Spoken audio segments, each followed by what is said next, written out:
Sir Frederick Kenyon said, "It cannot be strongly asserted that in substance the text of the Bible is certain, especially is the case with the New Testament." This book, The New Testament Manuscripts, or Documents rather, Are They Reliable by F.F. Bruce. This dude, full disclosure, is a committed Christian. He's enthusiastic about the Bible, and he's going to give you a nice argument for why it checks out and it's reliable, and it's tiny and short. So if you just want to get the super basic intro and gist, that's a great place to start. Take his presuppositions into account as you do. This book by Ewert, From Ancient Tablets to Modern Translations, is one that I've been working through. I could only find a used copy, but I really like this book. It assumes that the reader is competent, but doesn't assume that the reader is great at Greek. But this thing gives you all kinds of examples from specific manuscripts of particular issues and questions here and there without overwhelming you. So it's a really nice next layer deep after you get done with Bruce. The next layer deep after that is this book that I have gone all the way through. This is Paul Wegner's A Journey from Text to Translations, and I've beat the snot out of this thing. I've taken it fishing with me and all over the place. This really takes you through the whole story of what Christians have done, a lot of the same subject matter that I've talked about in the last couple of videos. Again, tons of great examples, very understandable. Doesn't assume that you know too much Greek, but takes a little deeper dive than Ewert. Daniel Wallace is another rock star of text criticism. This guy right here, Daniel Wallace, is the head of an organization called the Center for the Study of New Testament Manuscripts. That's right, so csntm.org.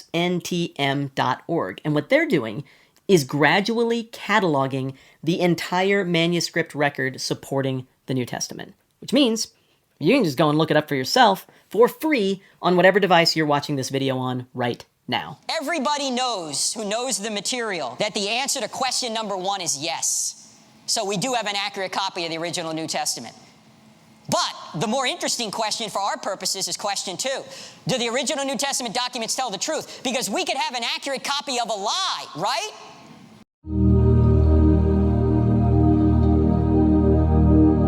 These are all in the book. I don't have enough faith to be an atheist, and also stealing from God. We have 6 E's, evidence that the New Testament is true. We have early testimony. We have eyewitness testimony. We have embarrassing testimony. We have excruciating testimony.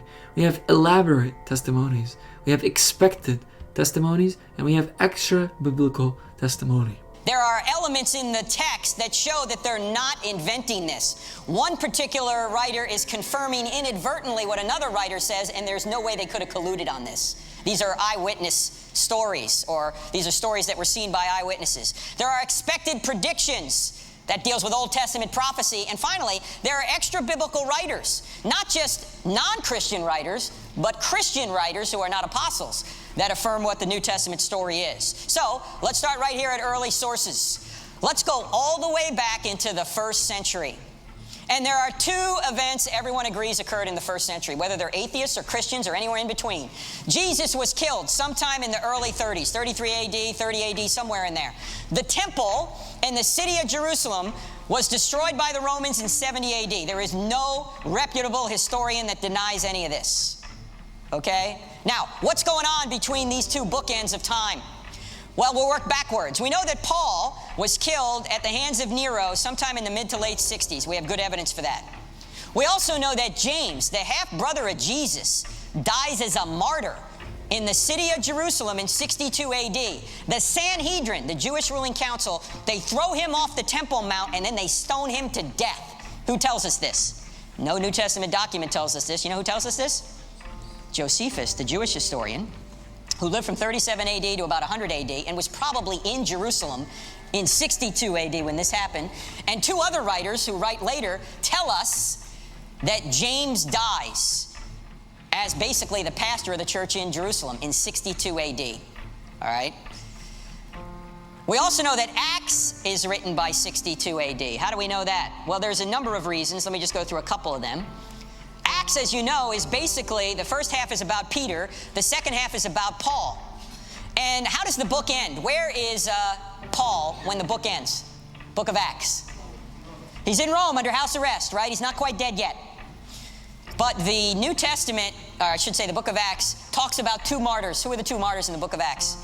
Stephen and James, the brother of John. Not James, the brother of Jesus, not the James up here, but James, the brother of John. Now, if you're writing the book of Acts and you're Luke and you're following the 2 main characters, You're following Peter and Paul, and you end the book, and they're not dead yet. When was the book written? Prior to their deaths, right? He talks about the martyrdoms of these minor characters, Stephen and James, but he doesn't mention the two main characters. Why? The book is written before they were killed. In fact, Roman historian Colin Hemmer went through the book of Acts with a fine-tooth comb, and he has several reasons, I think 14 reasons, why the book of Acts is written by 62. Another reason is it doesn't mention anything about the uprising, the Jewish uprising in 66, or the temple being destroyed in 70. This is an early work. We also know that 1 Corinthians, or 1 Corinthians as you say here in the UK, 1 Corinthians was written by 55 AD by the Apostle Paul. Even atheists agree with this. And here's the really important point. The creed in 1 Corinthians, chapter 15, verses 3 to 8, is all the way back at the event of the resurrection itself. Even atheists agree that the creed in 1 Corinthians 15 is pre-40 AD. What's the creed?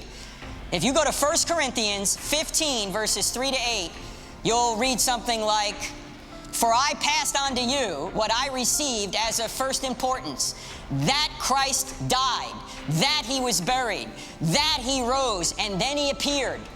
And it names all the people Jesus appeared to, with the exception of the women. He doesn't mention the women. And he includes the 500 in there. That section, verses 3 to 8, was orally remembered. It was an oral culture. And it was later put into writing by Paul in 1 Corinthians, but the source is all the way back to the resurrection itself. Now, let me give you a modern example of this. This is 55, let's say that's 35, so that's 20 years, right? If you're writing a book about Lady Diana, and you want to put some true facts in there about her life, she was killed 20 years ago, right? It was 1997, I believe. You might be able to remember it yourself, but could you go to somebody also who was an eyewitness or was there and get testimony from them and then write it down? Would that be good testimony? Of course it would, right? When it was written down isn't as important as to where the testimony comes from, because the source is very early. This is not legendary. This is early. This is during the age of the eyewitnesses. Now, if Acts is written by 62, when must Luke have been written by? What do you think? But first of all, who wrote the book of Acts? Luke. Who wrote the book of Luke? Not a trick question. Luke, right? So if Acts is written by 62, Luke is prior to that, because Luke says, "In my former work, O excellent Theophilus," when he's writing the book of Acts. What's the former work? Luke. Mark is probably prior to Luke, and that K should be up there. It got reformatted. But Mark is prior to Luke. Here's the controversial part, that I would have to say that Paul wrote all of his works before he died. You think that's outrageous? No, he had to write all of his works before he died, right? He wrote 1 Corinthians, 2 Corinthians, Romans, Galatians, and others. And that's all you need to do to establish the historical reliability of what happened in the first century, because all of these works are written by people who were eyewitnesses or new eyewitnesses. In fact, most or all of the New Testament's written prior to 70 AD. Why? Why would I say that? Well, one reason is the destruction of the temple.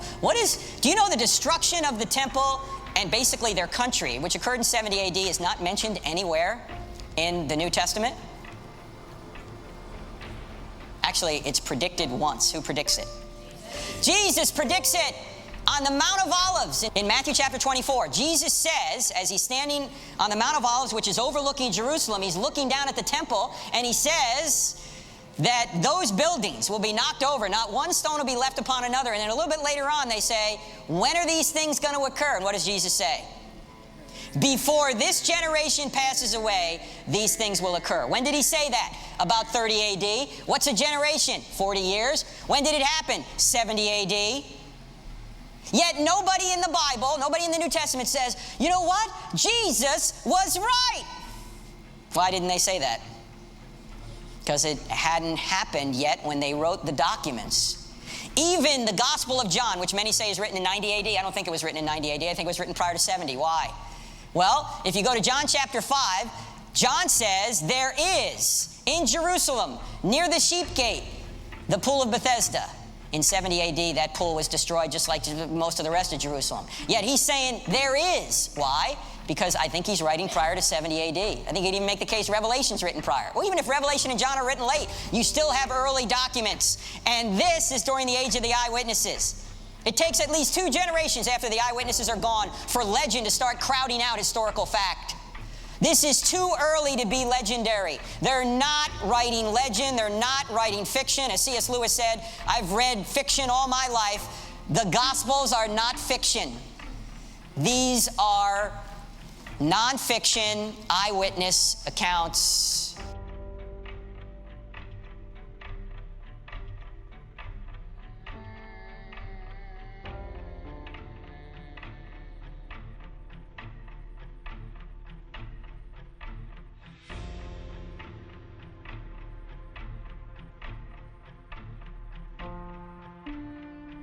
Let's go on to the next one, eyewitness details. It's one thing to claim you're an eyewitness. It's another thing to prove it. You know, they claim to be eyewitnesses. We did not follow cleverly devised tales. We were eyewitnesses to His Majesty. The disciple who saw this has written it to you so that you may believe in me. They keep saying they're eyewitnesses, right?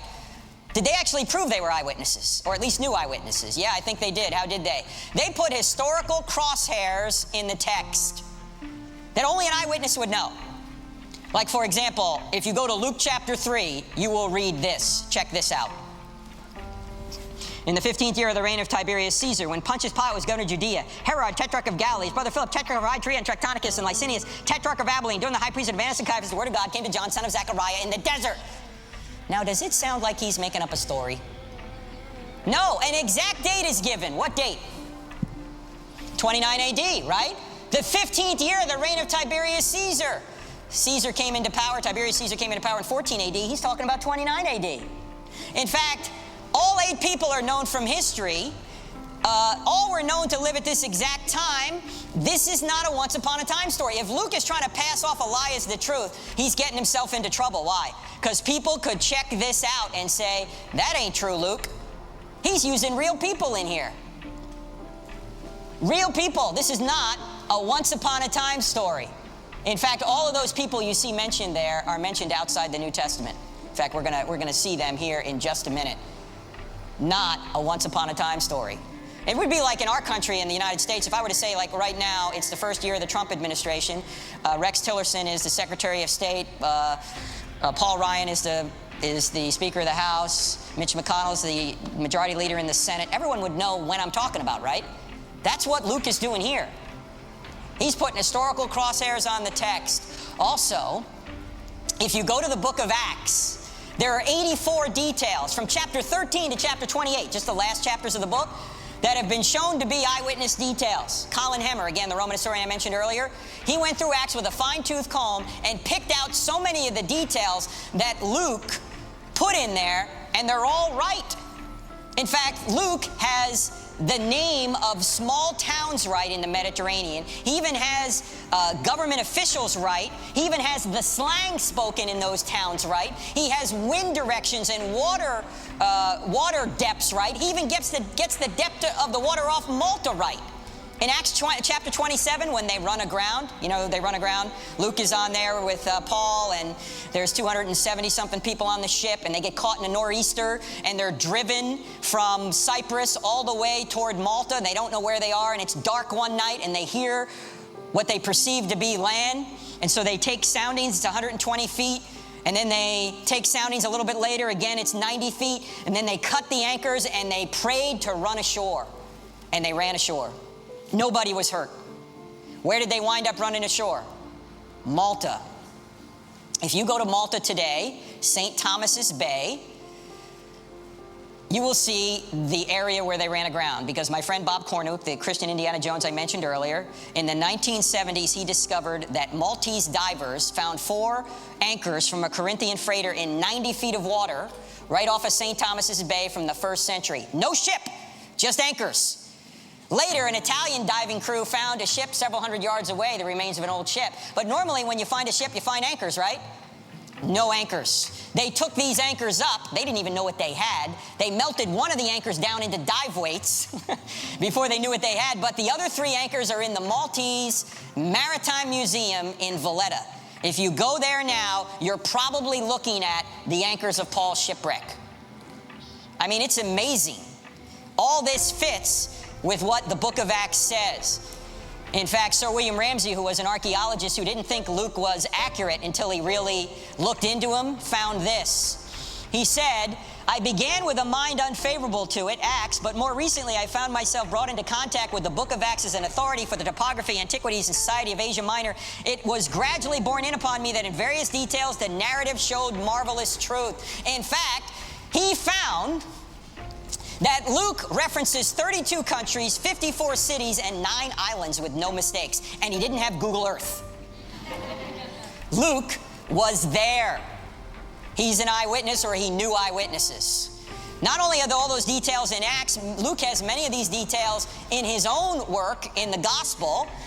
There are 59 historically confirmed or historically probable eyewitness details in the Gospel of John. By the way, all of these details, the 84 and the 59, are all listed in chapter 10 of I Don't Have Enough Faith to Be an Atheist. Okay, so if you want to see them, you can see them. They're right there. And then, the New Testament documents cite more than 30 people confirmed by secular and archaeology that these people actually exist. I hinted at this earlier. When we went through writing this book, Dr. Geisler and I said, there's a lot of people the New Testament mentions. Are they real people outside of the New Testament? Yeah, they are. You see all these people here? Every one of these people is mentioned outside the New Testament documents. Yet they're in the New Testament story. The Agrippas, Bernice, Augustus, Caiaphas, Felix. In fact, the New Testament gets all the Herods right. Imagine trying to keep that bloodline straight. James is mentioned by Josephus, the half-brother of Jesus. John the Baptist is mentioned by Josephus.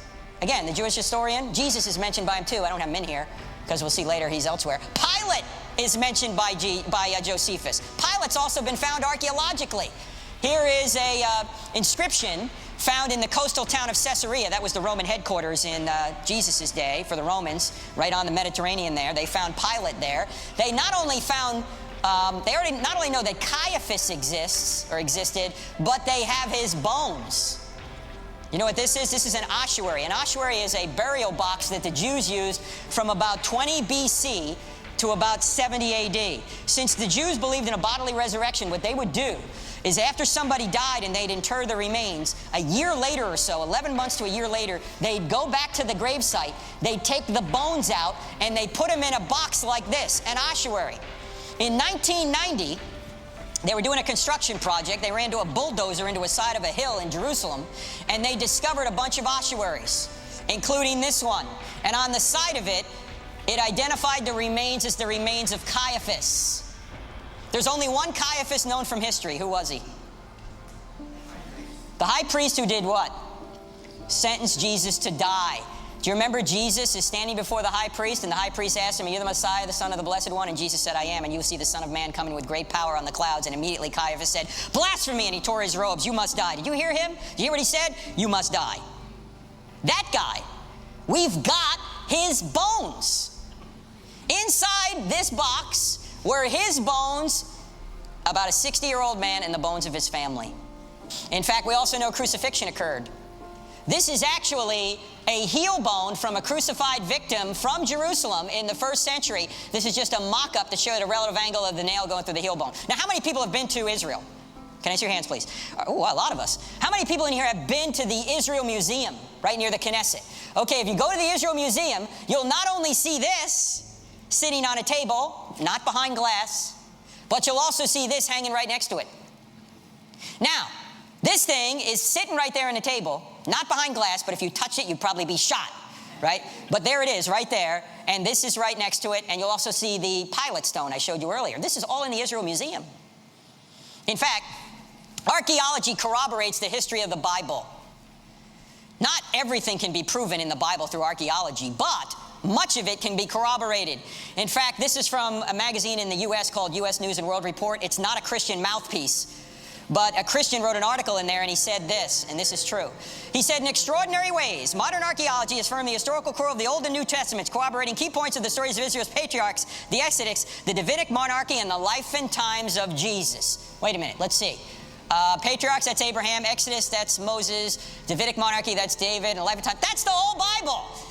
Yeah, that's the point. Now, by the way, don't let this get out of the room because it's politically incorrect. But did you know that archaeologists actually use the Bible to find things? I just took a group to Israel a couple of months ago, and our guide for our trip was a man by the name of Eli Shukran. Eli Shukran is the archaeologist that discovered the Pool of Siloam and excavated most of the city of David. The city of David is that 10-acre peninsula that juts off the south wall of Israel, of Jerusalem, that really was Jerusalem in David's day. In every place we went, and he's a Jew, he's not a Christian, but in every place we went, he kept saying, all the details in the Bible are true.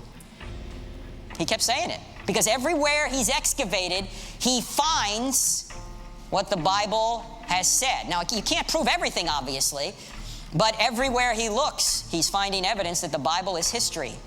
It's not mythology. In fact, yesterday I went over to the British Museum. What a treasure you have here. Have you guys been to the British Museum and looked through the evidence for the Bible in there? It's amazing. Now, the British Museum doesn't highlight this stuff, but if you know where to look, you can see some incredible finds. All right, let's move on now because we got limited time. We got to move on into embarrassing stories. Embarrassing stories. And there's a principle that historians use when they're trying to discover whether a writer is telling the truth. It's called the principle of embarrassment. It goes like this. If there's something embarrassing to the author or authors, it's probably true. Why? Why? Yeah, because you're not going to invent embarrassing details about yourself. You'll hide those things. In fact, let me put it this way. Let me ask you guys a question. How many of you have ever lied to make yourself look good?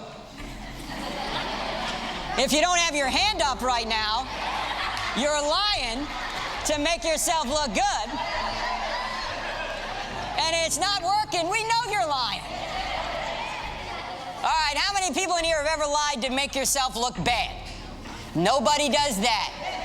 That's why we call this the Dove Factor. They're not making this up. The New Testament writers, and this is true of the Old Testament as well, but we're just going to look at the New Testament right now. You realize the New Testament writers depict themselves and even some things about Jesus in an embarrassing way. For example, the New Testament writers, they fail to understand what Jesus is saying. They are completely dim-witted about what Jesus does. They don't even get his mission until he's already ascended to heaven. And then they go, wow, we got it now. But while he's on earth, they don't get it. Also, notice, they are uncaring. They fall asleep on Jesus not once but twice in the Garden of Gethsemane, and then they make no effort to give Jesus a proper burial. Who buries Jesus? Joseph of Arimathea and Nicodemus. Now, Joseph was a member of the Sanhedrin. He's a member of the Sanhedrin, and they sentenced Jesus to die. Why would they make Jesus look like a good guy while they ran away and hid for fear of the Jews? Why would they do that?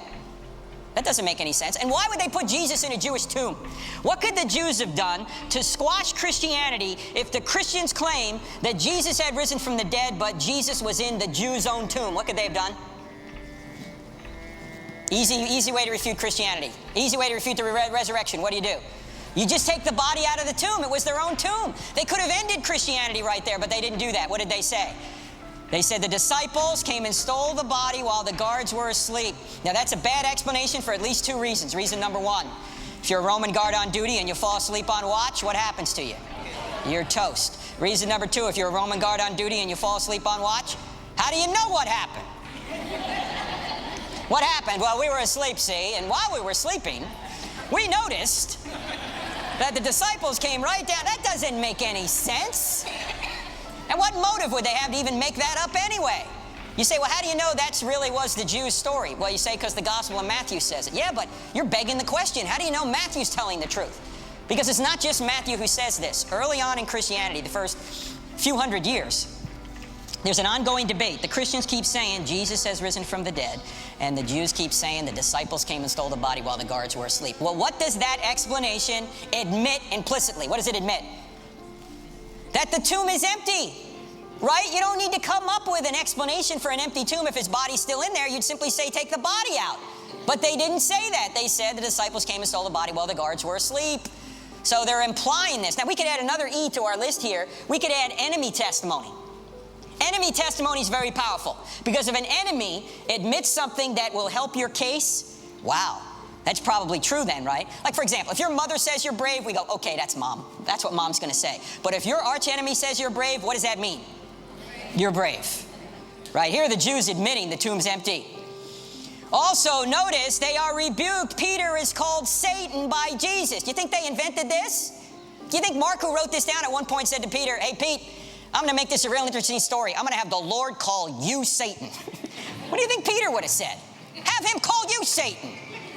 Why is he calling me Satan? I'm the leader here. And then you notice Paul rebukes Peter for being wrong about a theological issue. He says, I told Peter to his face that he was wrong for trying to get the New Testament believers to obey the Old Testament law.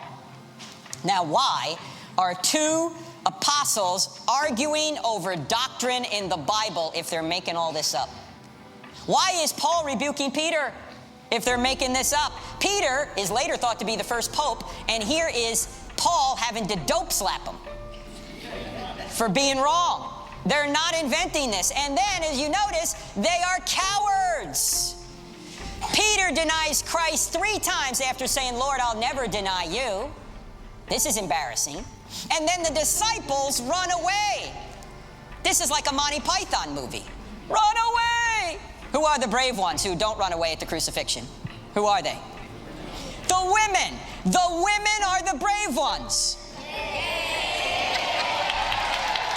Woo! That's right, ladies. You can give yourselves a hand. I am woman, hear me roar. Did not run away like you sissy pants men did. Now, who wrote the New Testament down? Men.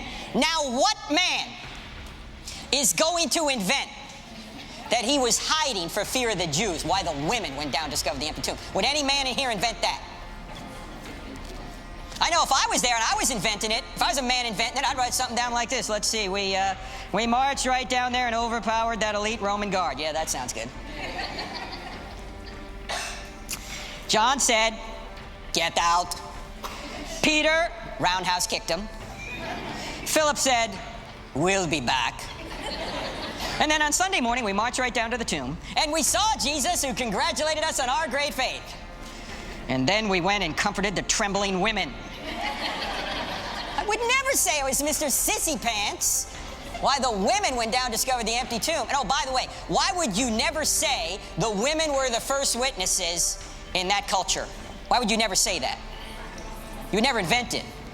Because a woman's testimony was not considered on par with that of a man. So if you're making up the New Testament resurrection story, you'd only have the men be the first witnesses. Yet all 4 Gospels say that say that the women were the first witnesses, which is telling us what? They really were. There's no motive to say they were. I actually had a lady come up to me once and she said, I know why Jesus appeared to the women first. And I said, why? And she said, because he wanted to get the story out.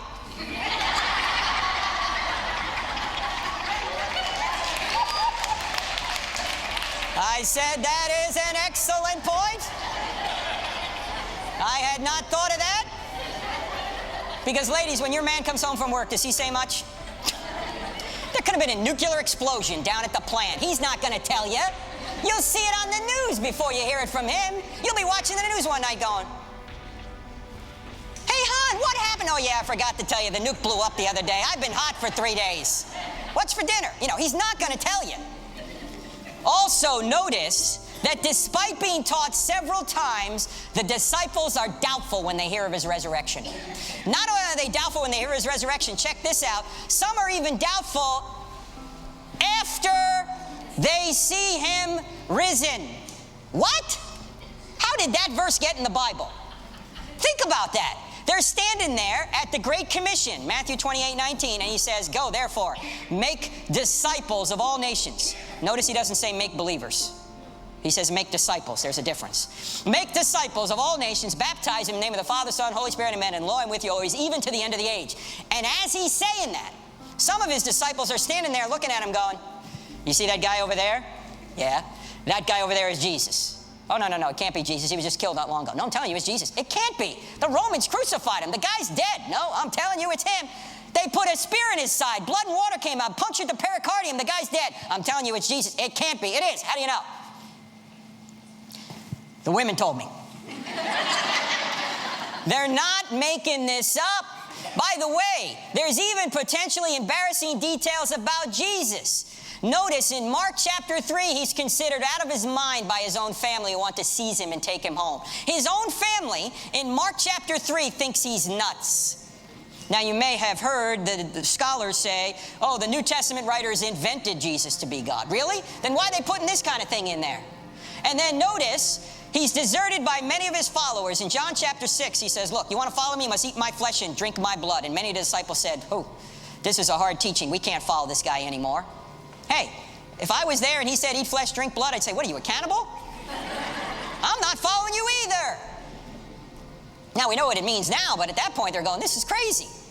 Also, he's not believed in by his own brothers. In John chapter 7, his own brothers don't believe in him. We learn later, however, as I mentioned earlier, that James, the half-brother of Jesus, dies as a martyr in the very city of Jerusalem Jesus is alleged to have risen from the dead in. But when Jesus is walking the earth prior to the resurrection, James doesn't believe he's God? What changed? Paul tells us in the Creed, 1 Corinthians 15, that Jesus appeared to James. That must have convinced him to become the pastor of the church in Jerusalem. Before Jesus rose from the dead, James didn't think his own brother was God. But after Jesus rose from the dead, James said, yo, bro, you're God. Now, how many people in here have a brother? All right, how many people in here have a brother who thinks he's God? Yeah, you don't believe in him either, do you? Neither did James. He's taught to be a deceiver. He turns off Jewish believers to the point that they want to stone him. In John chapter 8, he's talking to Jews who believed in him. He gets in the point in the conversation where he says, look, if you believe in Abraham, you ought to believe in me because I knew Abraham. And Abraham knew me. And they said, wait a minute. You're not even 50 years old. How could you know Abraham? How could Abraham know you? And he said, before Abraham was born, I am. And they immediately picked up stones to stone him. Why? Who's he claiming to be? What's that a quotation from? I am. That's Exodus 3:14, the burning bush. Do you remember when God appeared to Charlton Heston? And Moses says to God, who should I tell the Israelites you are? And God says, tell them I am sends you. Well, what does I am mean? I am means the self-existent eternal one. The being that had no beginning, that being that will have no end, the being that just bees. The being that gives being to everything else, what Aristotle would call the unmoved mover.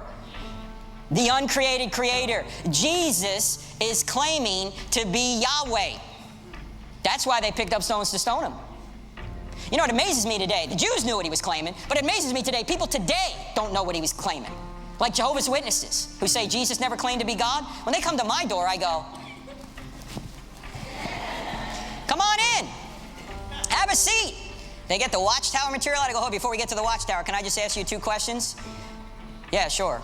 First question is the question I mentioned last night. You ought to ask any non-Christian, and that is, if Christianity were true, would you become a Christian? Very hard for Jehovah's Witnesses to say yes, because they'll get disfellowshipped by their family. Very hard for Mormons to say yes. Same thing for them.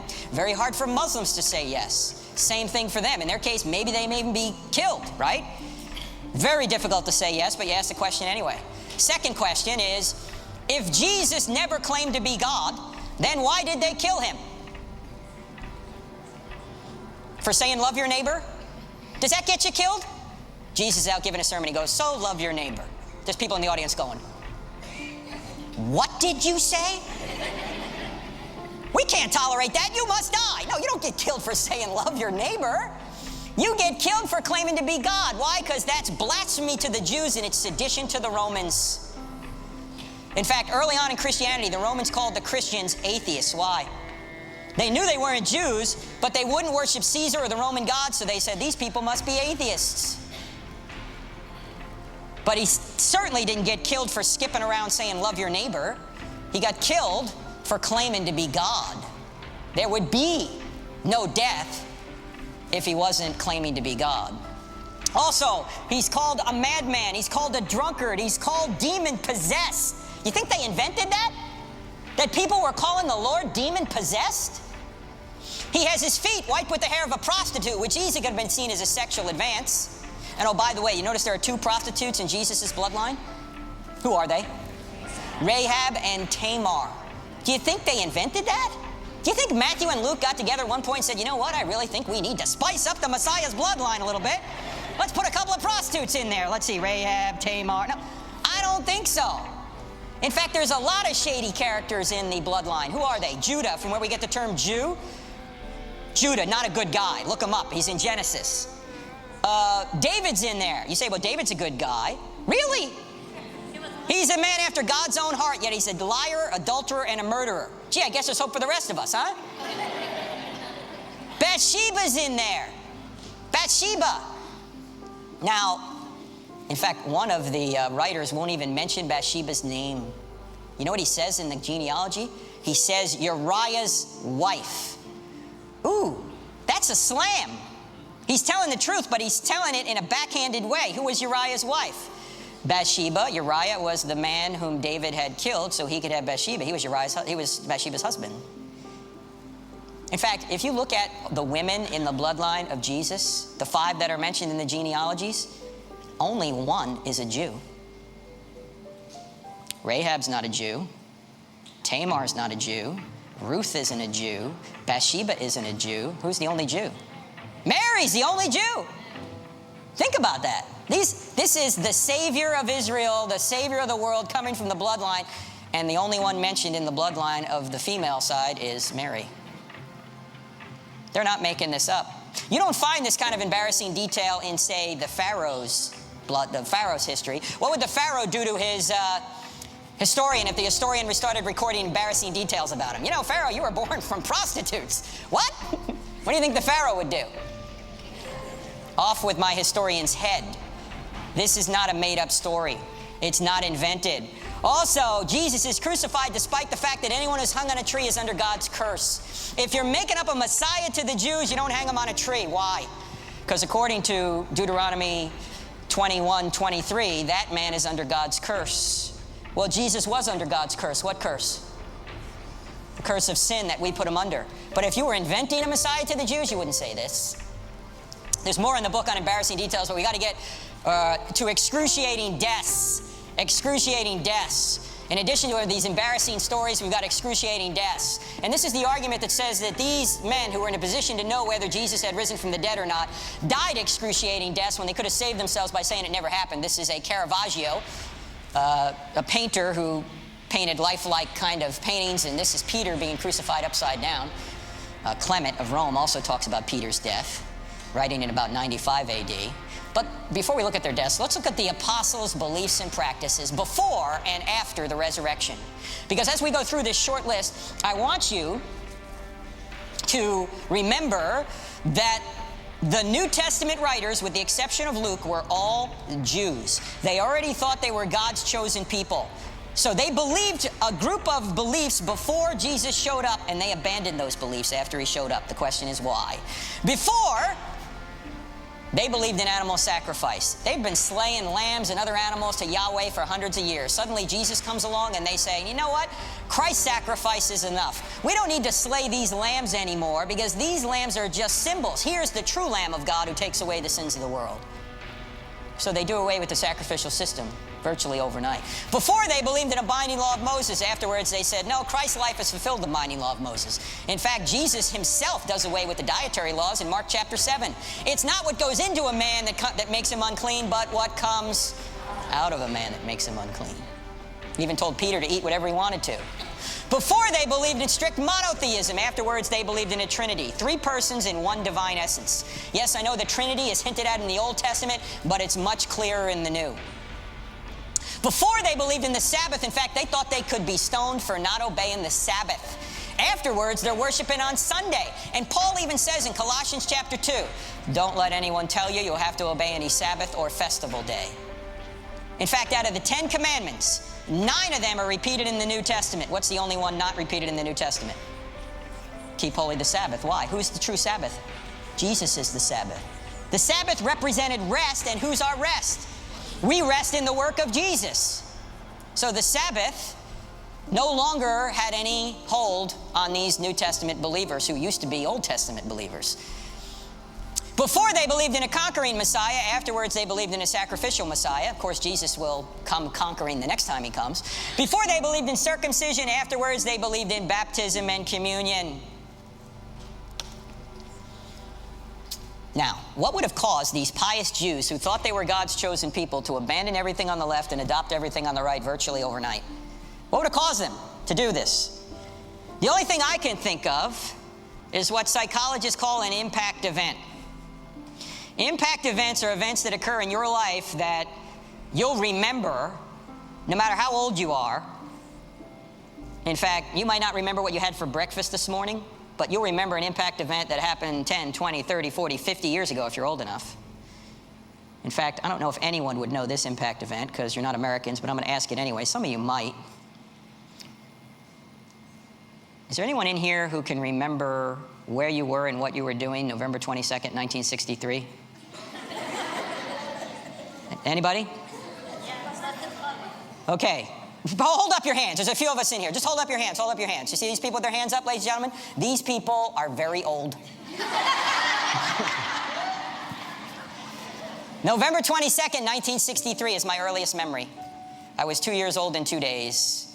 I'm standing in the living room, and my mother is on an ottoman in front of a black and white TV, weeping uncontrollably. Mommy, what's the matter? What's the matter? They killed the president. They killed the president. President Kennedy was assassinated that day. Where were you when the second plane hit the tower? Everybody knows where they were when you got the news? I was in my office at home in Charlotte, North Carolina, and I was talking to a pastor who lived on the north side of Charlotte, and he was asking me to come to his church and speak about something, and we're trying to figure out what the topic was. And I had the TV on behind me. I had seen the first tower was on fire. I knew it had been hit. I didn't know if it was a Cessna or what. I asked the guy on the other end, I said, you got the TV on? He goes, yeah. I go, it looks like a Cessna or something hit the World Trade Tower. And then we're talking, and suddenly he screams into the phone, the second tower just got hit. I turned around, look at the TV, the second tower's on fire. I go, was it a Cessna? He goes, no, it was a big plane. It was a United plane. It was a passenger plane. It flew right in there and exploded. I said, you saw that? He goes, it was just on live TV. I said, look, let me call you back. I hung up the phone. For some reason that morning I had CNN on, and I'm not making this up, but the commentator on CNN said this: one has to think there's some sort of navigational error here. I said, navigational error? You dimwit. This is the clearest day in the history of the Big Apple. What do you think, the pilots don't know where they're going? You think Stevie Wonder's flying these planes? I mean, come on. This is terrorism.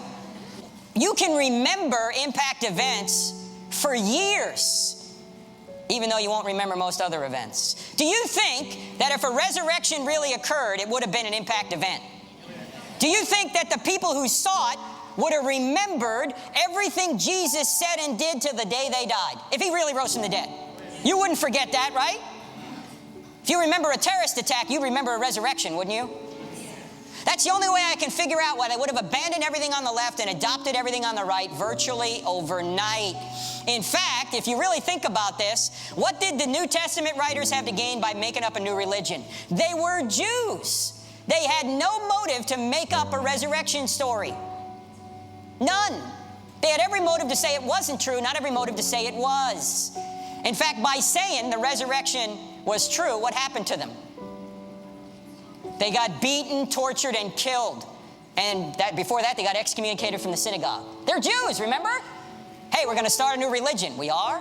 Yeah. What's it going to get us? Well, first we'll get kicked out of the synagogue, and then we'll get beaten, tortured, and killed. Well, sign me up. You know, what a great idea. Why haven't we thought of this earlier? You know, you often hear, people will ask you, they ask me, and it's a good question, are there any non-Christian sources that talk about Jesus and the apostles? Yes, there are. There are 10 ancient non-Christian sources within 150 years of Jesus' life, and when you reference what they say, you get a story congruent with the New Testament. That's in extra-biblical testimony. We don't have time to get into it today, it's in the book. But the point is, when people ask that question, what they're assuming is you can't trust the people that wrote the New Testament because they were converted. You can only read what the non-Christian writers have written because they're objective, you know. If you think about that for more than 10 seconds, you'll realize how stupid that is. The question is, why were they converted? Right? Why did Jews suddenly become evangelizing Christians for a resurrected person who claimed to be God? Why would they do this? That doesn't make any sense. And then why would they go and die for a known lie? You say, wait a minute, Frank, you just got done talking about 9/11. You've got some people in the Muslim faith that will die, thankfully a minority, but some of them will die for their beliefs. Does that prove Islam is true? If you're going to say martyrdom proves Christianity, can't you say martyrdom proves Islam? No, why? Because there's a number of major differences between the New Testament martyrs of New Testament times and the Muslim martyrs of today. The one difference for our purposes is this. The Muslim martyrs don't have evidence that Islam is true. They just have faith. But the New Testament martyrs were in a position to know whether Jesus had risen from the dead. They saw Jesus. They touched Jesus. They ate with Jesus. They verified with their own senses that Jesus had risen from the dead. Some people will die for a lie they think is the truth. Nobody will die for a lie they know is a lie. And the New Testament martyrs were in a position to know whether it was a lie or not, and they went to their deaths anyway. You can't get better evidence than that unless you were there yourself.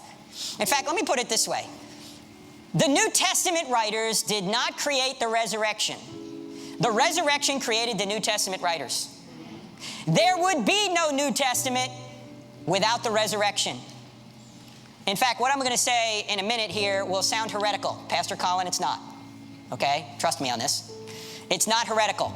But we do not believe the resurrection occurred simply because a book tells us it occurred. We do not believe in Christianity because a book says it's true. We believe in Christianity because an event occurred. The resurrection. Do you realize that there were thousands of Christians before a line of the New Testament had ever been written? How? Why? Why were there Christians before there was a New Testament? Why? Because there was an event known as the resurrection. And they were Christians. Paul was a Christian before he had written anything, right? John was a Christian. Peter was a Christian. Matthew was a Christian because of what they had seen, not because a book told them it was true. Thankfully, they wrote the book so we could know. It's not a book, it's a series of documents put together in a book, you understand? So we could know about it too. But the New Testament writers didn't create the resurrection. The resurrection created the New Testament writers. There would be no New Testament without a resurrection. Why would fiercely monotheistic Jews say that a man rose from the dead and claimed to be God and now we're following him? Why would they do that if it didn't happen? They wouldn't. What did the New Testament writers have to gain by making up a new religion? They didn't have anything to gain. They actually have everything to lose. They lost their families. They lost their friends. They lost their jobs. They lost their status in society because some of them were learned, right? Like Luke, he's a physician, right? These people were some of them had very prestigious positions. St. Paul had a very good position. He's a Pharisee, son of a Pharisee, learned and taught by the best of the best. He has good political power. Why would he forsake all that? For what? For what? What did he gain? They have nothing to gain. They actually have everything to lose. Look at this list. Look at the atrocities that happened to them. They had nothing to gain. They lost their lives. They lost their families. Some of them were married. They lost their wives. They lost a peaceful life. They lost everything. For what? Levi had money. He was a tax collector. What did he gain? He lost everything. Paul lost everything. Peter lost everything. Mark was well learned, and he knew multiple languages. And he was a young man. He had his whole life in front of him. What did he gain by saying all this? He gained nothing.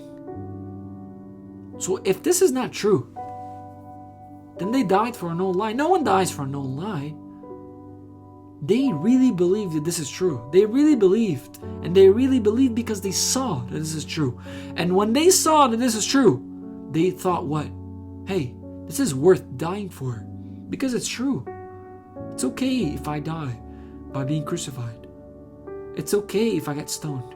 If it's okay if I get tortured and dragged in the street of Alexandria till I deliver up my spirit. Because I have the Lord. And the resurrection really did happen. And just like the Lord, after he died, rose, when I unite with Christ, I will rise with him again. They knew that and they believed it. Therefore, they didn't care for the dying of the flesh. We also have extra biblical testimony. Testimony from outside the Bible showing us that the Bible is true and authentic. Obviously, everybody knows that those three guys existed and did a bunch of important stuff. But have you ever wondered how we actually know that? Well, the short answer is historians have gathered a whole bunch of evidence over the years, written manuscripts, artifacts, artwork, looked at the legacy of things that happened and figured out whether that made sense with the accounts of these guys that we have written down, and said basically there's a preponderance of evidence that states these guys existed and they did the following things. But if what you want is singular primary source, original stuff, smoking gun stuff, written at the exact time that they were doing things, we don't have much. So real quick, here are our classical sources on Julius Caesar. Number 1, a contemporary named Cicero wrote letters that talked about Caesar. Number 2, a guy named Plutarch wrote some stuff about Caesar in 100 AD, roughly 150 years after he lived. Third, there was a guy named Suetonius who wrote it about the same time, and Caesar came up in what he had to say as well. Fourth, fifth, sixth, a guy named Appian, Dio Cassius, and Nicholas of Damascus all wrote about Caesar, again in that 200 to 300 year range after he lived. Beyond that, we can confirm that there was a guy named Caesar based on the fact that there's a famous sculpture of him that got copied and copied and copied and copied, and based on the fact that he coined money. But mostly, do you know how we know what we know about Caesar? It's from stuff Caesar wrote. Caesar told us about Caesar. He was a prolific author. He wrote about his military exploits in Europe, and we still have all of that stuff. So we know a lot of stuff about Caesar from outside sources a long time after the fact, but we know a ton about Caesar because of what Caesar said about himself. Well, Caesar lived from about 100 BC to 44 BC, but if we want to talk about Alexander, we have to go even further back. He lived from 356 to 323 BC, and we have no contemporary accounts that survive of any kind of first-hand description of what was going on. Rather, historians depend on roughly third-hand accounts that came up 300 or 400 years after the fact. That doesn't mean we don't know anything about him, though. I mean, we know a ton about him, and all of those different sources roughly line up and give us a pretty clear picture of what his life was like. Both of these guys were conquerors, so there's a whole bunch of external political and historical realities that also match up with the written accounts that let us know they probably did this stuff the way it was described.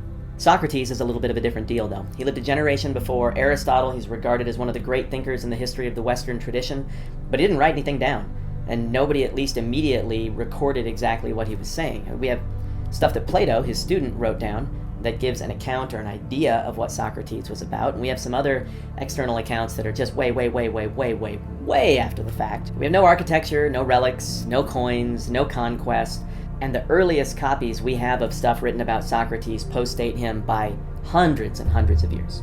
My point is that if you really go and look about how we know what we know about these super famous people, there isn't a ton, but it's quite a lot to have surviving for 2,000 or 2,500 years, and it all lines up with each other and with logic, so we take it for what it is. But what about Jesus in the early church? I mean, if some guy showed up, taught all the stuff that he taught, made the social waves that he made, performed public signs and wonders all over the place that everybody saw, then got executed by the state, then 3 days later came back from the dead, then showed up in front of a whole bunch of people and had meals with them and hung out with them until he eventually ascended into the sky, witnessed by people who were in agreement that that happened, and then a little bit after that, the Holy Spirit shows up and all of a sudden Jesus' followers can speak languages they don't speak, and then they start healing people and dead people are coming back to life, and this church goes from a group of about 120 people to a group of thousands and thousands and thousands of people that eventually becomes such a big deal that Rome decides it needs to try to suppress this movement, and eventually they realize they can't suppress the movement, and people in leadership come to participate in the movement, and at that point Christianity becomes the dominant, even official religion of the Roman state. That's a really big shift in history. You would think that if all that stuff happened,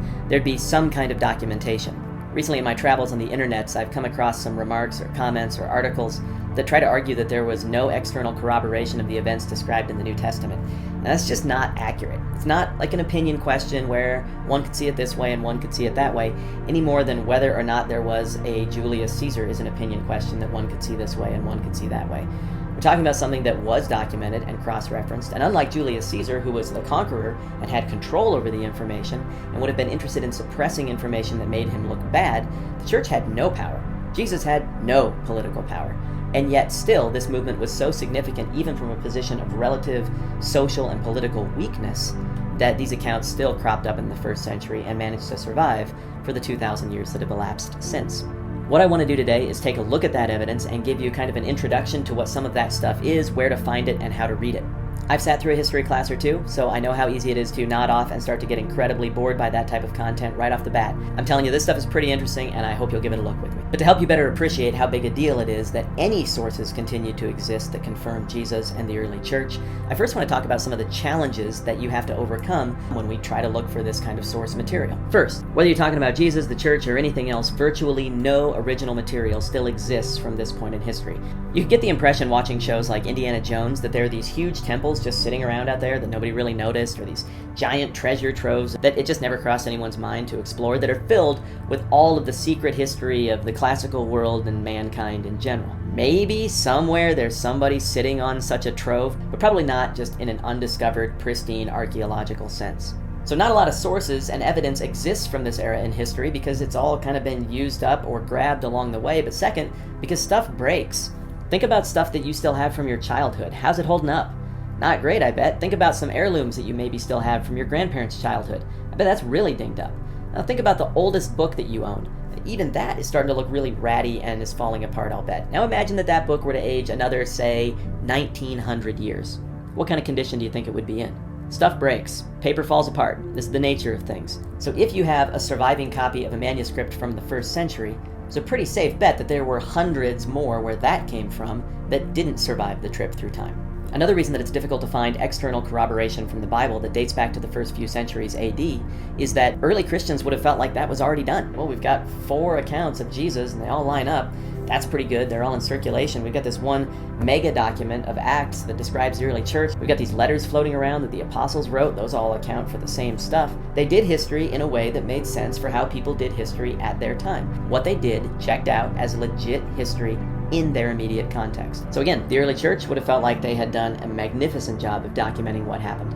Okay, you've been very patient with all of the theoretical stuff. Let's get on to some specifics. What I'm going to look at now are excerpts from authors from the 1st century around the time of Christ who mentioned stuff about Jesus and the early church. I think you'll find this fascinating. Okay, number 1, a guy named Tacitus. He was an historian who wrote around 100 AD. Here's something he had to say. Consequently, to get rid of the report, Nero fastened the guilt and inflicted the most exquisite tortures on a class hated for their abominations, called Christians by the populace. Christus, from whom the name had its origin, suffered the extreme penalty during the reign of Tiberius at the hands of one of our procurators, Pontius Pilate, and a most mischievous superstition, thus checked for the moment, again broke out not only in Judea, the first source of the evil, but even in Rome, where all things hideous and shameful from every part of the world find their center and become popular. With each of these accounts that I'm going to read to you, I'm going to point out what things we can glean about the story of Jesus and the early church. In this, we see that Jesus was executed, that happened during the reign of Tiberius. We see that Christianity found its origins in Judea, and that it was significant enough to be pushed back upon during the reign of Nero, which was in the 60s AD. Number 2, a guy named Lucian, a mid-1st century Greek author, said this: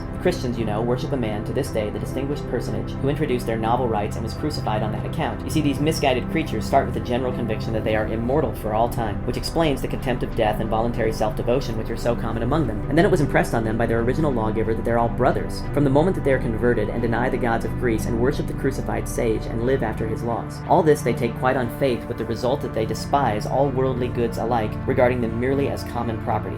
Okay, there's a ton there that sounds a whole lot like what we're seeing in Luke and Acts. Christians worship Jesus as God, they believe in eternal life, they're brave in the face of persecution, they count themselves as brothers and sisters, they only worship one God, Jesus was crucified, and they held their property in common, apparently meeting the needs of the poor. Those are 7 details that provide in and of themselves a pretty solid framework for what this whole story is about. There's a lot more. A third author, Suetonius, who I mentioned earlier, wrote around 100 AD. He was a biographer of Claudius. He was a Roman, and it's a brief mention, but he says this: As the Jews were making constant disturbances at the instigation of Chrestus, Claudius expelled them from Rome. Presumably this Chrestus is Christ, but it certainly matches up with the timeline and indicates a brief Claudian persecution because he misunderstood the relationship between Christianity and the Jews. Fourth, a guy named Thallus. Thallus apparently wrote in the mid-1st century, but we don't have any actual copies of his manuscripts. Instead, We can figure out that he wrote a book because a whole bunch of other people quote him in their works that do still exist. Thales was interested in the natural world and observed a strange phenomenon that he recorded. Here's a quote of Thales from the 1st century AD. On the whole world there pressed the most fearful darkness, and the rocks were rent by an earthquake, and many places in Judea and other districts were thrown down. This darkness, Thales, in the 3rd book of his history, calls, as appears to me without reason, an eclipse of the sun. So later authors recorded this guy having said, there was a weird earthquake and an unpredicted eclipse that shouldn't have happened at the time that it happened. Obviously, all of this stuff lines up with the account of the crucifixion and some of the natural phenomena that occurred at that moment. But wait, there's more! Number 5, a guy named Pliny. Sometimes you'll hear it said Pliny. I don't know, whichever. Say whatever you want. The guy who I'm going to call Pliny was a representative of the emperor who worked in modern-day Turkey, and one of his tasks was to get to the bottom of what the deal was with this Christian religion and to execute a persecution that was to be carried out against them. He wrote back to the Emperor Trajan the following report. They, the Christians, were in the habit of meeting on a certain fixed day before it was light, when they sang in alternate verses a hymn to Christ as to a god, and bound themselves by a solemn oath not to any wicked deeds, but never to commit any fraud, theft, or adultery, never to falsify their word, nor deny a trust when they should be called upon to deliver it up. After which it was their custom to separate and then reassemble to partake of food, but food of an ordinary and innocent kind. He goes on in another letter. I asked them directly if they were Christians. Those who persisted I ordered away. Those who denied they were or ever had been Christians worshipped both your image and the images of the gods and cursed Christ. They used to gather on a stated day before dawn and sing to Christ as if he were a god. All the more I believed it necessary to find out what was the truth from 2 servant maids which were called deaconesses by means of torture. Nothing more did I find than a disgusting fanatical superstition. Therefore I stopped the examination and hastened to consult you on account of the number of people endangered. For many of all ages, all classes, and both sexes already are brought into danger. There's a ton going on here, and this is coming from a hostile source, but you gotta admit the Christians come off looking pretty dang good in this account. From Pliny's correspondence with Trajan, we can deduce then that Christians met weekly, that they sang songs about God, that they viewed Jesus as God, that they had a code of Christian morality based on the teachings of Christ, that they met each other's needs, that they were evangelistic, and that they were persecuted by Rome. So there's 7 more things that give us a sense of what the church looks like, and if you've been with me on this Acts thing, that sounds just like what we're seeing in Luke's account. A 6th source is the Talmud, a Jewish document probably written around the 3rd century AD. Obviously this would not be a flattering account of the history of Jesus, but it's an account nonetheless. It goes like this. On the eve of the Passover, Yeshua, Jesus, was hanged. For 40 days before the execution took place, a herald went forth and cried, "He's going forth to be stoned because he's practiced sorcery and enticed Israel to apostasy. Anyone who can say nothing in his favor, let him come forward and plead on his behalf." But since nothing was brought forward in his favor, he was hanged on the eve of the Passover. Stuff we can glean from this. Jesus was crucified, he did miracles, people followed him, and his support momentarily waned during his trial and execution. 7th, here's another Jewish source, a guy named Mara bar Serapion, who was writing after the destruction of the temple, so just after 70 AD. This guy's account might be considered favorable toward Christianity, so you can decide for yourself whether this counts as a extra-biblical non-Christian source once you've heard it for yourself. What he had to say goes like this. What advantage did the Athenians gain from putting Socrates to death? Famine and plague came upon them as a judgment for their crime. What advantage did the men of Samos gain from burning Pythagoras? In a moment, their land was covered with sand. What advantage did the Jews gain from executing their wise king? It was after that their kingdom was abolished. God justly avenged these 3 wise men. The Athenians died of hunger. The Samians were overwhelmed by the sea. The Jews, ruined and driven from their land, live in complete dispersion. But Socrates didn't die for good. He lived on in the teachings of Plato. Pythagoras didn't die for good. He lived on in the statue of Hera. Nor did the wise king die for good. He lived on in the teaching which he'd given. Regardless of whether or not you agree with his position, we can still gather historically that Jesus was regarded as a wise teacher, that people followed him, and that he was crucified at the behest of the Jews. 8th, a guy named Celsus, who was a harsh Roman critic of Christianity who wrote in the mid-100s. He said the following. Jesus, on account of his poverty, was hired out to go to Egypt. While there, he acquired certain magical powers. He returned home highly elated at possessing these powers, and on the strength of them gave himself out to be a god. It was by these means of sorcery that he was able to accomplish the wonders which he performed. Let us believe that these cures, or the resurrection, or the feeding of a multitude with a few loaves, these are nothing more than the tricks of jugglers. It is by the names of certain demons and by the use of incantations that the Christians appear to be possessed of miraculous power. Celsus's attacks on Christianity were so aggressive that they drew responses from key early church leaders like Origen. Even though what Celsus wrote was obviously biting and fully condemning of Christianity and anybody who would believe that stuff, Still the fact that he wrote it, that it was a big enough deal to be responded to, and in the details he wrote down, we get further external corroboration of some of the details of Jesus in the early church. We can gather that Jesus went to Egypt, that he had power, that he proclaimed deity, that he specifically raised from the dead, that he specifically healed, that he specifically fed a multitude, and implicitly we can gather that the church mattered enough by this point for Celsus to throw his energy into this criticism. Ninth, a guy named Josephus also wrote about this stuff. He's maybe the most famous first century historian out of the Jewish ranks. He was a Jew who fought on the side of the Jews when they rebelled against Rome, but then when he realized that Rome was definitely going to win, he flipped sides and eventually became a Roman historian. He wrote great big volumes that tell us all kinds of things about the early age of the emperors in the 1st century AD, and not surprisingly, Jesus does come up in what he writes. But what Josephus had to say is contested. I am of the opinion that some of Josephus's famous quote about Jesus, that I'll read to you in a second, is a later addition by an eager Christian. But I'll let you hear it anyway. Here's how it sounds. Now there was about this time Jesus, a wise man, if it be lawful to call him a man, for he was a doer of wonderful works, a teacher of such men as received the truth with pleasure. He drew over to him both many Jews and many of the Gentiles. He was the Christ, and when Pilate, at the suggestion of the principal men amongst us, had condemned him to the cross, those that loved him at the first did not forsake him, for he appeared to them alive again the 3rd day, as the divine prophets had foretold these and 10,000 other wonderful things concerning him.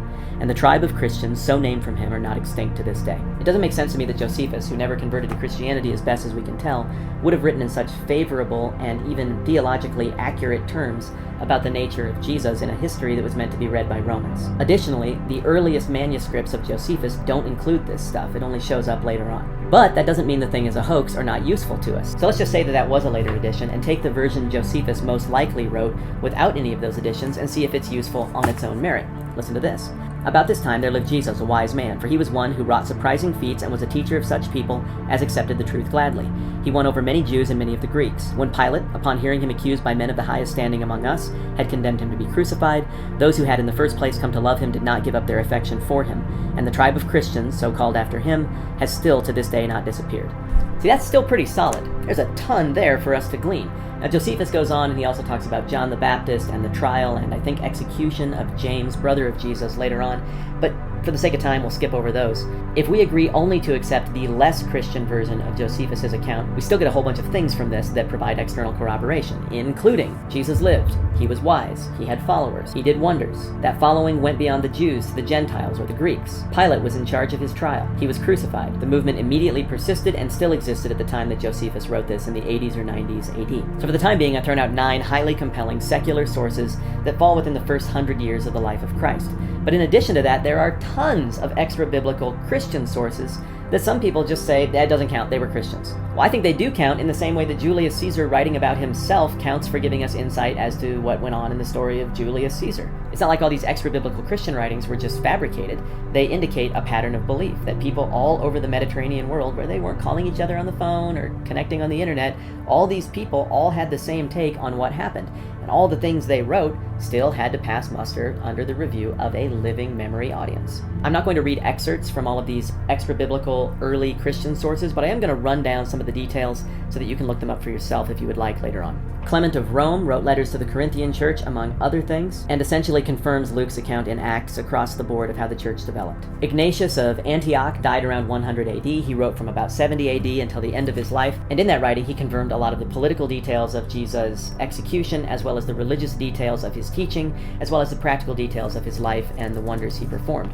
He also gave accounts of the early church that line up neatly with the book of Acts. We also get the same kind of accounts from Quadratus, Aristides, and Justin Martyr. There's a ton of rich detail there, and you can look all of that up on your own time if you would like. So here's the thing. If you go back through and think about all the things that we have externally confirmed from each of these sources that I mentioned and listed out, it's like most of the New Testament.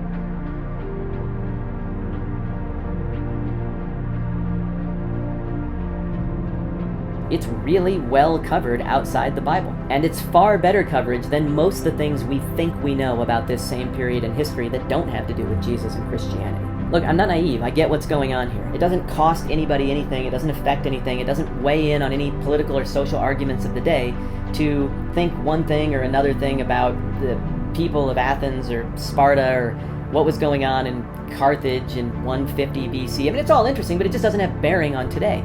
But this does. I think the harshest critics of the Bible really exaggerate the quality of their position and maybe even tiptoe close to intellectual dishonesty when they say things like, there's no proof Jesus ever existed, or, well, the things in the Bible are only written down in the Bible and there's no external corroboration. It just ain't true. I just gave you 9 of them. You can look them up for yourselves, and you can go through and nitpick and try to attack the quality of every one of these things, but I was pretty honest with you about those places where those critiques hold water, and where they don't, it's just historians who wrote things down. They weren't even trying to prop up the church. These external historians, if anything, were trying to criticize the church. Well, some might say, if this is also true, then why isn't there more archaeological evidence? What would there be archaeological evidence of? Jesus didn't build any buildings. He didn't mint any coins. He didn't lead any armies. There are no wars. There are no spear tips. There are no mass graves. He was a guy who taught ideas and did miraculous good things in front of people. The evidence is found in reason and in eyewitness accounts and those people who sourced those eyewitness accounts to write their own secondhand accounts, like most stuff in history. For those who would say, well, Jesus might have been real, but everything about the church was just because kind of a legend grew up around him and then people followed that legendary version of Jesus. But we're talking about a few weeks between the time Jesus was alive and the time that the church really got going. Legends don't develop that fast. Can you think of any corollary in modern times where huge groups of people suddenly imagine someone who's still alive or was just alive a couple of weeks ago to have been imbued with magical powers? I mean, nobody thinks that. Legends take forever to evolve. They take tellings of retellings of retellings of retellings over years, decades, generations, centuries. This just doesn't follow that recipe at all. The fact of the matter is, the accounts in the Bible, the historical accounts we looked at today outside the Bible, and the Christian accounts from outside the Bible all hold themselves out to be historical. That's the genre they're writing in. Nothing about it indicates that it's a prank or a hoax, or that there was any power to be gained from having people accept the writings that they put down. All of that stuff that people think about the powerful church and the money and the armies, that is hundreds of years down the road. We're just not there yet at the point in history that we're looking at today. Look, what is irrefutable is that there is such a thing as Christianity and that there has been for 2,000 years. If Christianity has existed this long, it means we need to find a plausible explanation for where it came from. And since the origins of Christianity are not based in power or conquest, the most plausible explanation is the one that we actually have in front of us right now. It doesn't make sense to grasp at straws or try to pull things out of thin air to come up with something that makes more sense. This makes sense. Something miraculous happened. Sane, smart, capable people with brains like you and me, who are discerning like you and me, looked at it and said, I don't get it. It blows my mind, but I saw that with my eyes. All my buddies saw that thing too, and then we saw more stuff, and it adds up. And they gave their lives and they gave their stuff in dedication to that belief. That's the simplest, most logical explanation for what we see happening here. The simple reality is that all of these corroborating sources and the Bible line up neatly with what we see in history. All the locations that we see in the Bible line up neatly with archaeology and the geography from Roman times that we still have in front of us. All the places are in relation to all the other places as they should be and as they still are. The names line up, the dates line up. This looks like something that happened historically, and it looks like there aren't glaring historical errors in this account. Anymore, if you really boil it down, I think what people are really having an issue with is historical inquiry in general when they complain about the reliability of the Bible or these accounts. In the 21st century West, we're all pretty good at scientific inquiry, and we all understand those parameters. Without meaning any insult to you or to me, I just don't think it's quite as natural for us anymore to engage in non-scientific inquiry, to study the past. I think that we've kind of started to believe that everything that happened before right this moment is just totally a matter of opinion and interpretation. People lazily repeat things like history was written by the winners, when the fact is we have a whole lot of history that was written by the losers, like these people. They were not the winners at this point in history and wouldn't be for hundreds of years, long after their deaths. Historical research and inquiry is hard. It's a practice that we're not into. But if we take a few minutes like this to look at it together, we see that belief in the account regarding Jesus is not crazy. It's rooted in history, and there's a valid reason to think this. If you want a book that discusses the archaeology that proves the Bible authentic in truth and accurate, then look up the book Unearthing the Bible by Titus Kennedy. It has pictures of the archaeological evidence and it has historical background for all the archaeological evidence, and it shows how this relates and proves the Bible authentic. It goes and proves the book of Genesis true, and it goes through all the way and proves all the way through the book of Acts and the New Testament reliable as well. There's more than 100 archaeological findings in that book proving the Bible authentic and true. That's aside from the footnotes you'll find on the bottom, showing you actually other minor little cool things that also show that the Bible writers knew what they're talking about. They were not lying, right? They were people very aware of their times, okay? So, cool book, okay? Unearthing the Bible by Titus Kennedy. Expected testimony. There are so many prophecies in the Old Testament, right, that were fulfilled in the New Testament. So many things that were proven, and we know for sure that they were written way before Christ. Just look up the Dead Sea Scrolls. They prove to you that these prophecies about the Lord are truly authentic, and they were written before Christ, but they match Christ perfectly. They pierced my hands and my feet. He was led as a lamb to the slaughter. They looked at him and mocked him. They divided his garments. He was thirsty. Eloi, Eloi, lima sabachthani. He spoke in parables. He was the prophet that Moses talked about. He was the mediator that Job spoke about. He was the Son of Man that Daniel and Isaiah and Ezekiel saw. And if I only had one prophecy to make my case on, it would be Isaiah chapter 53. If you've never read Isaiah chapter 53, actually go to your Old Testament, go to chapter 52, begin I think in verse 13, and read all the way through chapter 53. You will read an uncanny description of the sacrificial death that Jesus provided in order to save us from our sins, yet it's written 700 years in advance. How do we know Isaiah was written prior to Jesus coming? One of the ways we know is we have an entire scroll of the book of Isaiah discovered in the Dead Sea Scrolls. In fact, it's probably the most prominent of all the Dead Sea Scrolls. It's 24 feet long. That particular scroll dates from at least 150 BC. Of course, Isaiah was written in about 700 or so BC, but that scroll we know predates Jesus by at least 150 years. And that scroll has all of Isaiah 52 and 53 in it. So if you want to see a prophecy that talks about how Jesus was pierced for our transgressions, just go read Isaiah chapter 53.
As we said in the very beginning, in the first video, at some point, the evidence is overwhelming. You will need to decide. The sea looks like it will carry me. The science says so. The history says so. Everybody that jumps in seems to be floating. People are able to swim. I see that the New Testament documents are true and accurate. I see that God truly exists. Am I going to take this leap of faith and jump and try to swim? Or I'm going to start saying, you know what, I don't want to jump. I just don't want to jump. I don't want to believe. It's up to you. That's your decision. We discussed how Christianity and Christ specifically is the truth. And we discussed all the apologetics. And we discussed the authenticity of the Bible. When we discussed that, hey, this is truly just facts, plain facts. Now, are we going to believe or are we not? That's our decision. That's your decision and that's my decision. Are we going to follow him or reject him? People in the first century followed him, and people in the first century rejected him. People in the 21st century are going to follow him, and people in the 21st century are going to reject him. Is there more apologetics? Absolutely. This is just an introduction to apologetics. This is just an introduction to Christianity. This is just some basics of Orthodox catechism. Now, after we discussed apologetics, let's discuss which type of Christianity is true. We proved that Christianity is true, but which type is the authentic Christianity? Which type is the one that Jesus really did establish? This is the Orthodox Project. See you next time.